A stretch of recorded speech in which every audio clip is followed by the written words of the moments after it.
Hello again, ladies and gentlemen. This is Eddie Marcus. It's probably my fourth time producing a video for you on this day. And the reason that has happened so often is because you are constantly on my mind. I'm constantly concerned about the joys that are being denied so many of the people, and I want to do something about it, and I don't know what more I can do except what I'm doing right now. And it doesn't seem to be sufficient enough.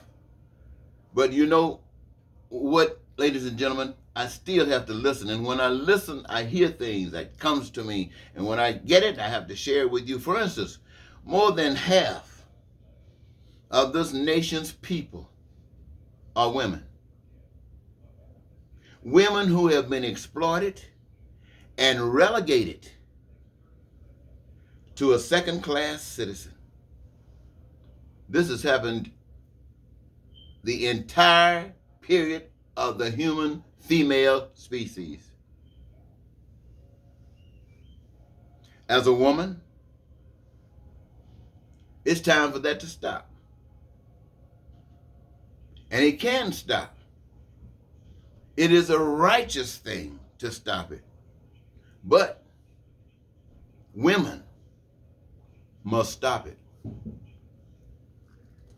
As a woman, you are independent with the same basic human rights to live single if you desire, needing no man unless by choice, while suffering a lack of nothing that has been made available to everyone else. This is the woman's divine, basic human right. Men, they want to always exploit women, even control their bodies, directing what women can or cannot do. Yet, there's no mystery. Women are as smart as any man. I don't think I get an argument there. I'm sure everybody would agree. But it doesn't stop there. The rich, what do? They rob the poor. And they make policies that keep the poor poor, while making policy that gives themselves a healthy salary of at least $174,000 a year, plus all of the other amenities that comes with the job itself. And yet, these people who are being paid this kind of money out of your pocket are making decisions that says $15 an hour, perhaps, is too much for you. They're treating you the same way that you know they treat the Mexicans. When they want to get some cheap labor, they will call in the Mexicans and pay them cheap. And see, this is the same thing that they're doing to the poor of this country. And they want to say, well, if you don't want the Mexicans to come in, then you do it. See what I'm saying? The rich, they rob the poor and make policies that will keep them poor. But listen to this. The resources of the earth, all of the resources, the natural resources of the earth, the resources of the earth that are given by a power that you and I cannot see, cannot touch, cannot feel, spiritual. Or if you want to say the Big Bang came from Big Bang. But the resources of the earth, they are an inheritance to the human race. You know, it's like your parents just said, I want you to have this. I want you, this is yours. I don't even have to go, I'm just going to leave, and I want to leave this with you. The whole earth and everything that the earth is, what the earth is about, what the earth can do, for the moment it starts to the moment it has no more use for humanity. This is yours, an inheritance to humankind. Now, all humankind benefit from the earth, and they are entitled because they engage their gifts in a career that gives them their greatest choice. And by doing that, they together are responsible for the existence of all things that do exist by the hands of man. Whatever exists in the reservoir of goods and services. And it does so in such an abundance that none are lacking anything. This is, my friend, by engaging the process that the Creator exists. Now, did you understand that? You're all deserving because you engage in the process. Now, that means that there's no need for anybody to be poor. And if there is poverty that exists, it exists by design. If poverty exists, it exists by design. Just as the oppression of women, it exists by design. Men want to run it. Women, subject yourselves to it if you don't know the truth.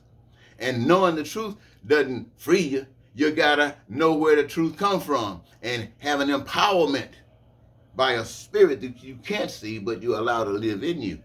Open your eyes. The poor, same likewise. You are poor because by design. By design.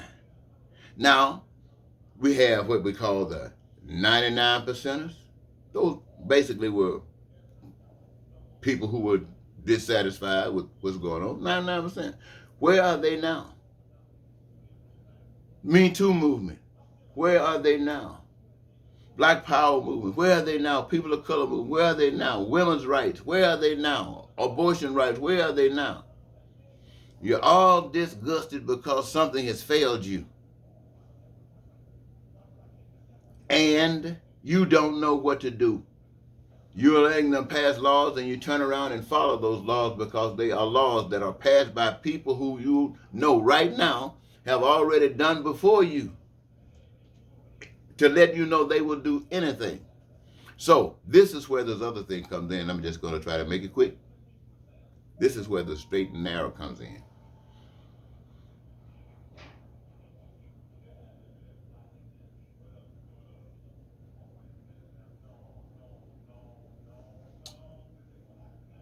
It appears that men with money will accept a different moral code. And they are willing to oppress women. And they're willing to oppress all poor people, including people of color and minorities. They are being led by a different moral code. Not about love, it's about greed, it's about power. Power, greed, money, all the other things that denies the love of God to be experienced. That is evil, but evil can only exist when righteousness says, I give. Righteousness continue, stand up, and the Red Sea will open, will part for you. Things that you have never imagined will happen. And yes, there will be some trying times, and you will overcome every last one of them. So women, you should come together with all of the people of the nation that are suffering. All of the people that are suffering should come together on one accord. You shouldn't be joining up with the Democrats or the Republicans or Donald Trump or this group and all that kind of stuff. You just acting like you don't have a lick of sense. You act like your mama and your daddy didn't teach you a thing. You all got problems. And the problems exist at the power of the same hand, at the same source. So all of you should come together and recognize that every last one of your concerns are important. If one is important, then every last one of them are important. And in order for these all to be dealt with, there will have to be changes within the system that keeps and prevents these things from being settled. And as we deal with them, we will see what has got to be done, and it will be done because it eradicates the problems. But this will happen, ladies and gentlemen, when the women, all of them, more than men, exercise their power. It will happen when the poor, recognizing now that they are poor by somebody writing something on a pen, marking something, making a law, and got them thinking that this is the way that it has got to be. Nobody's telling them that it doesn't have to be that way. Nobody's telling them that God set up a different plan. Nobody's telling them that they've been robbed. Nobody's telling them that they got to do something about it. Don't expect God to do it if you're not doing it. You got to behave. Look. Well, anyway, I'm going to leave it there. I'm going to leave it right there. I think that's enough. Until next time, this is Eddie Marcus saying goodbye.